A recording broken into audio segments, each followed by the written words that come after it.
Welcome back student, myself Shivam Saxena, your chemistry teacher. हम discuss कर रहे हैं class 11 chemistry chapter 1 some basic concept of chemistry. Last class में हमने discuss कर लिया था साइंटिफिक नोटेशन, ठीक है, और उसको कैसे रिप्रेजेंट करते हैं वो मैथड भी हमने समझ लिया। ओके, अभी हम साइंटिफिक नोटेशन पर बेस्ड एक्सरसाइज के क्वेश्चन सॉल्व करने जा रहे हैं। तो पहले मैं आपको बता दूं कि साइंटिफिक नोटेशन में हम करते क्या है। साइंटिफिक नोटेशन में हम डिजिट को रिप्रेजेंट करते हैं n into 10 to power n या n into 10 to power minus. Value को साइंटिफिक नोटेशन में रिप्रेजेंट करने के लिए जो सबसे जरूरी चीज है वो ये है कि डेसिमल जो होना चाहिए वो लेफ्ट साइड के फर्स्ट डिजिट के बाद होना चाहिए। डेसिमल कहाँ पे लगना चाहिए? डेसिमल जो यूज हो वो लेफ्ट साइड के फर्स्ट डिजिट के बाद में यूज हो, लाइक 2.5, 3.45। तो अभी आप क्वेश्चन को देखेंगे तो यहां पर जो मैंने डिजिट लिखी है वहां पर डेसिमल क्या है? 2.5 एंड क्या 3.45 एंड पावर में यहां पर कोई ना कोई वैल्यू हो तो वो हमारा क्या होगा? Scientific notation. फिर से रिपीट कर रहा हूं, साइंटिफिक नोटेशन के लिए आपको ध्यान में रखने वाली बातें बस इतनी सी है कि आप डेसिमल कहां पे यूज कर रहे हो और डेसिमल कहां पे यूज होना चाहिए। डेसिमल होना चाहिए लेफ्ट साइड के फर्स्ट डिजिट के बाद। और सेकंड पॉइंट, 10 टू पावर कुछ वैल्यू आनी चाहिए, ठीक है, 10 to power n, that is ये यहां पर पावर में आपको कुछ वैल्यू मिले, ये कोशिश करनी है आपको। दैट इज कहने का मतलब ये हुआ कि n मतलब ये डिजिट और 10 टू पावर n में आपका 0 भी आ सकता है, डिपेंड करता है कैसा कंडीशन है, ठीक है।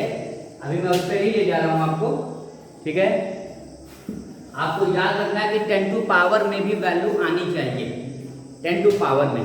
ओके, तो अभी आप समझ गए होंगे साइंटिफिक नोटेशन का फंडा कि डेसिमल यूज करना है और साथ साथ 10 टू पावर में वैल्यू आनी चाहिए। चलिए देखिए, यहां पर फर्स्ट वन दे रखा है और कह रहा है कि इसको साइंटिफिक नोटेशन में हमको चेंज करना है। इजी है, डेसिमल जो है ये लेफ्ट साइड में है और हमको लेकर के जाना पड़ेगा कितने डिजिट बाद? 1 2 3। After 3 digit that is 4.8। Okay, जो डेसिमल है उसको मैं ले गया हूं 4 के बाद। ओके, कितने डिजिट गए हैं और किस साइड में गए हैं? 1 2 3 डिजिट पास किया है मैंने और हम लोग मूव किए हैं राइट हैंड साइड की तरफ। तो जब भी डेसिमल राइट हैंड साइड की तरफ मूव करेगा तो 10 टू पावर माइनस n आएगा। अब ये n कितना है? n डिपेंड करता है कि हम कितने डिजिट मूव कर रहे हैं। 1 2 3 that is 10 to power, that is 10 to power minus 3। कितना हो जाएगा? 10 to power minus 3। मेरे ख्याल से ये आपको समझ में आ रहा होगा, ठीक है। चलिए नेक्स्ट वन चेक कीजिए, क्या इसको भी किसमें कन्वर्ट करना है? साइंटिफिक नोटेशन में। ओके, इजी है, डेसिमल को मूव कराना है कहां से? यहां से। 1 यही है हमारा, तो first digit, second, third one, fourth and fifth. आप इधर से लाकर नहीं लग सकते डेसिमल। ओके, तो कितने डिजिट आप मूव कर रहे हो? 1 2 3 4 5 डिजिट के बाद ये आपने यूज किया डेसिमल, दैट इज ये बना हमारा 2.34। कितना बन रहा है हमारा? 2.34। ओके, और अगर हम ध्यान दें इसकी तरफ कि हमने कितना डिजिट मूव कराया, तो 1 2 3 4 5 that is 10 to power n। क्यों? क्योंकि हमने डेसिमल को 1 2 3 4 5 डिजिट मूव कराया। कितना? How many? 5। तो अभी देखिए ध्यान से, अगर हम डेसिमल को लेफ्ट साइड में मूव करते हैं तो 10 टू पावर n होगा। अब n की वैल्यू कितनी होगी?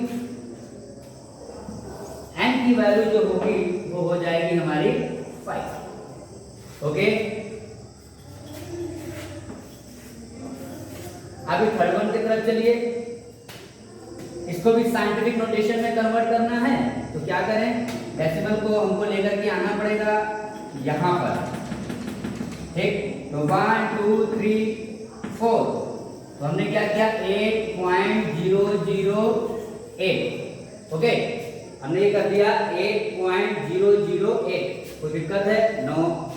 8.008 ये मैंने लिख दिया। अभी अगर हम ध्यान दें तो कितने डिजिट हम डेसिमल को हमने मूव कराया? तो 1 2 3। और किस साइड में? तो हम लेफ्ट साइड में। तो लेफ्ट साइड में इसलिए हम 10 टू पावर n, पॉजिटिव में n रहेगा। अब इस n की वैल्यू कितनी होगी? इस n की वैल्यू डिपेंड करेगी कि डेसिमल कितने डिजिट मूव किया है। तो 1 2 3 3, तो दैट इज यहां पर कितना आ जाएगा? 3 आ जाएगा। ओके, अब ये आपके लिए होमवर्क में हुआ, ठीक। ये वाला आपके लिए क्या हुआ? होमवर्क में हुआ। इसको सॉल्व कीजिएगा, ये मैं बता रहा हूं। लेकिन यहां पर अगर आप ध्यान से देखेंगे तो डेसिमल जो है वो after 1 digit from left hand side पहले से ही रखा होगा। तब क्या करेंगे? तो देखिए, तब हम करते हैं 6.0012 इंटू 10 टू पावर 0। मैंने कहा था 10 टू पावर वैल्यू आनी चाहिए। तो देखिए 10 टू पावर 0, 10 टू पावर 0 की वैल्यू होती है 1। तो ये आपके लिए बना होमवर्क का, ठीक है। अभी ये आपका सॉल्व हो गया होगा, आपको समझ में आ गया होगा। थोड़ा सा मैंने हिंट दे दिया, क्लियर हो गया। तो ये जो क्वेश्चन था वो था आपका एक्सरसाइज का 18, जिसमें हमको साइंटिफिक नोटेशन में इनको कन्वर्ट करना था और 1 बाय 1 हमने समझ लिया। डेसिमल का फंडा आपको समझ के चलना है कि डेसिमल आखिर में होगा किधर। डेसिमल किधर होगा? डेसिमल होगा आपका लेफ्ट हैंड साइड से फर्स्ट डिजिट के बाद। ओके, और सारी चीजें आप अच्छे से क्लियर कर चुके हो। 10 टू पावर में वैल्यू होनी चाहिए। अब n में है कि -n में? n कैलकुलेट करने का तरीका क्या है? n कैलकुलेट करते हैं इससे कि डेसिमल कितनी डिजिट फॉरवर्ड डायरेक्शन में गया है कि बैकवर्ड डायरेक्शन में गया है, लेफ्ट हैंड साइड में गया है कि राइट हैंड साइड में गया है। ये तरीका है n की वैल्यू को कैलकुलेट करने के लिए। Okay, thank you.